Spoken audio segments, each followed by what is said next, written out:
Breaking news, but for being first, fair and accurate.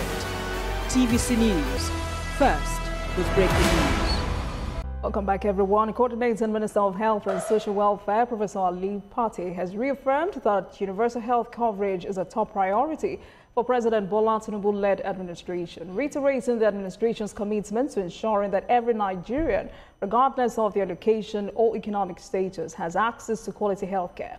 Tonight, the Coordinating Minister of Health and Social Welfare, Professor Mohammed Ali Pate, joins me on the program to speak on his strides thus far as the man in charge of the nation's health sector, but particularly his focus on primary health care and expansion, impact of 2025 federal health budget, and $1 billion HOPE program, health insurance matters, enhancing incentives for healthcare providers, and more. Prof, good evening to you. Thank you very much for joining us on Politics Tonight.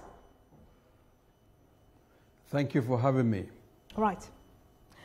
As you know, this is Politics Tonight. So before we discuss new developments in the Nigerian health sector, it's important for me to get some clarification about what is happening in your home state of Bauchi State. The political atmosphere in your state has become charged with contrasting narratives. We have seen a war of words in the press between the Bauchi State Governor, Bala Mohammed, and Foreign Affairs Minister. The minister is accusing or has accused the governor from promoting North-South divide. But what we hear is that this is all about the Bauchi State governorship after the current governor leaves office in 2027. Interestingly, also, you seem to have a very different type of relationship with the governor, Bala Mohammed of the PDP, despite being a stalwart member of the APC. What is your take on all of this? Well, thank you. I think you have to understand that Bauchi is a significant state, politically, economically, and socially, given where it's located in the northeastern part of the country. And in reality, the state is fundamentally a progressive state over many years. Unfortunately, in the past, rancor among the political elite had tended to undermine the progressive wing, really making the headways that they ought to have.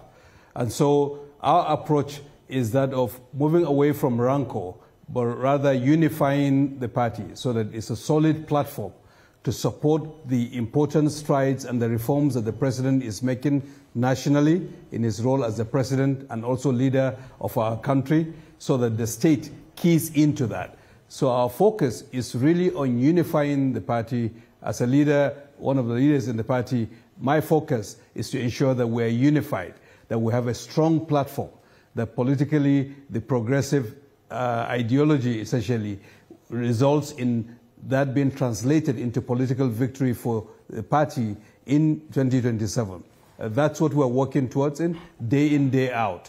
And we're focused on delivering at the national level on the task that the president has granted to us, which we're doing and will continue to do so. The time for other issues will come, but for now, our focus is really to deliver for the president, deliver for the country, and unify our party in Bauchi so that at the end of the day... You're trying not to answer my question. What's the reason for this discord between both men?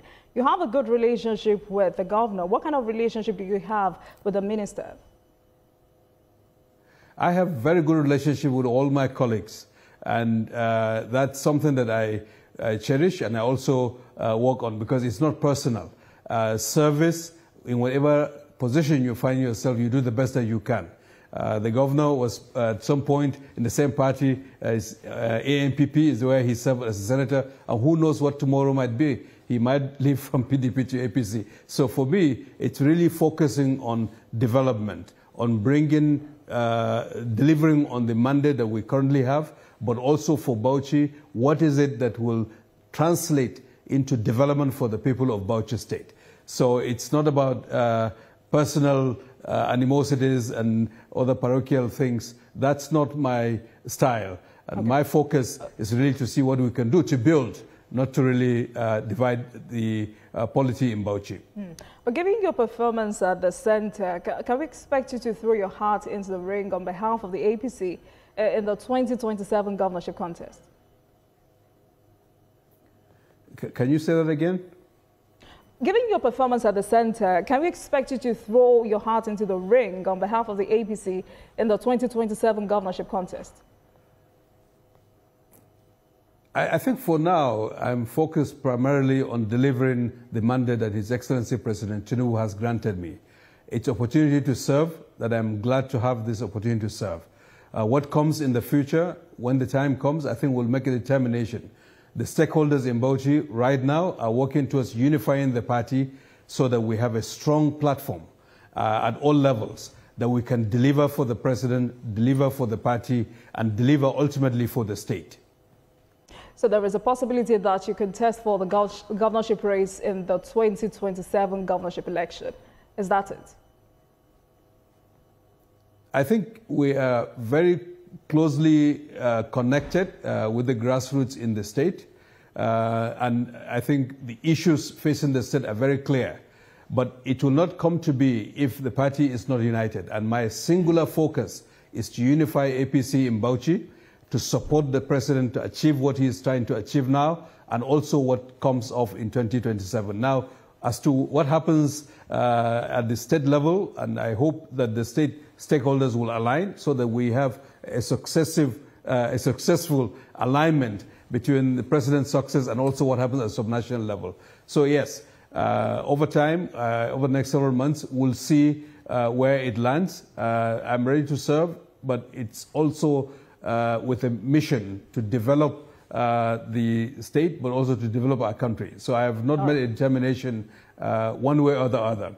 All right. I will also be here to monitor that development. So let's talk about the health sector. The president has just signed the 2025 budget into law. Last